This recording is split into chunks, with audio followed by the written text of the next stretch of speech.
What's up guys, it's JPongZ here. Today we're going to be talking about Dragon Ball Super episode 64. Now guys, this chapter was good. Honestly, we all saw the preview from episode 63 where we're kind of waiting for Fusion Zamasu to show up. But you know, as usual, they usually show us previews and then hold it to the very end. But honestly though, one of my main takeaways from this episode is how disrespectful Black is of Vegeta's name. That dude has no respect. Like, you know, before with the whole Kami stuff, you know, I was just like, you know, whatever. He's got a god complex, I'ma let it slide. But as a warrior, this dude has no respect. This dude has the nerve to call Vegeta an appetizer. Like, honestly, Black seriously does not take Vegeta seriously whatsoever. He just, it kind of pissed me off low key. I really did get a little mad when watching this episode because I'm just like, who the fuck do you think Vegeta is? But you know what made it even better while dealing with all that crap that Black was throwing Vegeta's way was when he started kind of hysterically laughing, really thinking that Vegeta was a joke, and then he just gets a big ball of energy just dropped on his freaking head. See, that's what I expect of Vegeta. Vegeta didn't even crack. You know, normally Vegeta, he kind of loses his cool and, you know, gets really angry really fast, but clearly he was just not having it. At that point, he was just like, you know, Black is just trash. We don't even care about this dude at this point. He's not even wasting time getting angry over the remarks that Black was saying. Oh, but one good thing that Black was able to do was he was able to kind of read where Vegeta gets his power from, and he was able to easily tell that Vegeta clearly gets his power from anger, and you know, then he manifested that himself. And see, that was the scary part. This dude turns his freaking sword after stabbing it within his own hand. That was weird. I was like, what's gonna happen? Is he gonna split his hand in two and then some god power, I don't know, turns his sword into like a scythe and then slashes the air on some bleach stuff, and then a bunch of gas starts coming out. And the funny thing is that even he didn't know what was going on. Now, what really started scaring me while seeing this chapter is when you see Zamasu start heading towards Mai, Bulma, and Trunks. I was just like, whoa, like what the hell happened? And then they shift scenes and you see you see Bulma trying to teach Trunks the Mafuba, but clearly she's just wasting a bunch of time. I don't get what she was thinking. I don't know how she would think that the Mafuba looked like what she was teaching him, but I don't know what made them think that they had to record the actual technique and make a Piccolo tutorial on how to do the Mafuba. Like, did they suddenly know, oh yeah, you know, Goku might not be able to do the technique, so we might have to teach the Trunks? I don't know, but it's all good. And what was really funny was when Bulma was talking about how she got this, and she walks out and she legit tried flirting with Zamasu.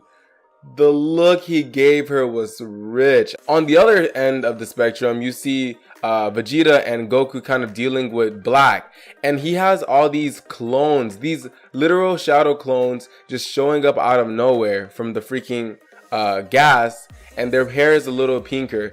I was kind of confused because I was just like, you know, what are these?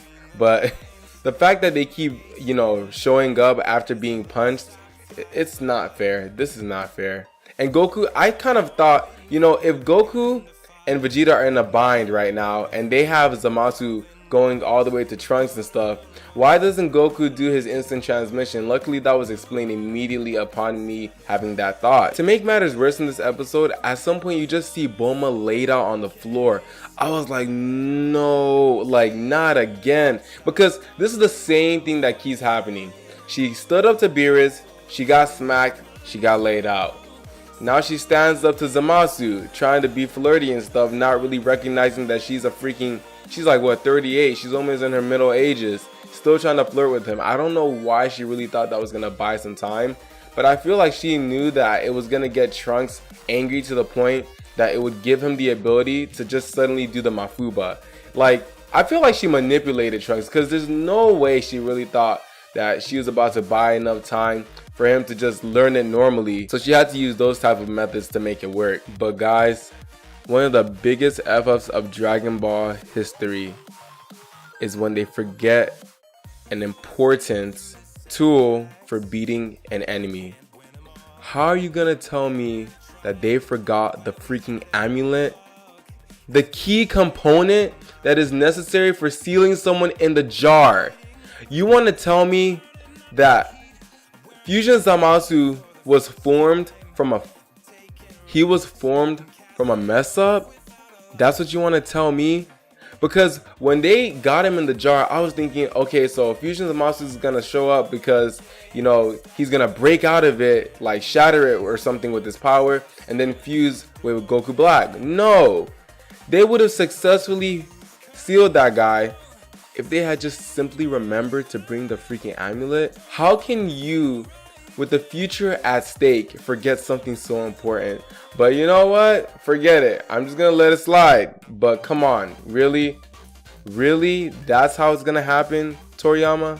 Alright. And then you just see kind of Black start to pay attention and realize that Zamasu's ki keeps disappearing and reappearing.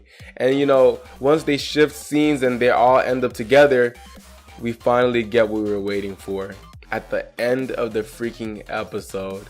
Bro, I cannot wait for the next chapter. I cannot wait for the next episode. I don't like when they do this. This is why I don't like watching weekly anime, because I don't like to wait. You know, if it's weekly, I usually just go read the manga and then I get ahead. But we all know that Dragon Ball Super's manga isn't really necessarily ahead of the anime.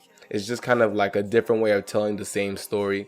But regardless, I really can't wait for the next episode. The episode's going to be lit. From the preview, we can see that Zamasu is just destroying everything. He's so powerful, he's just shaking the earth. A lot of lightning is forming.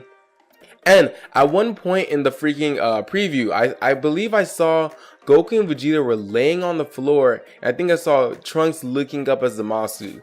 So, you know, we kind of have some hints that there's going to be a fusion between Goku and Vegeta to make Vegito.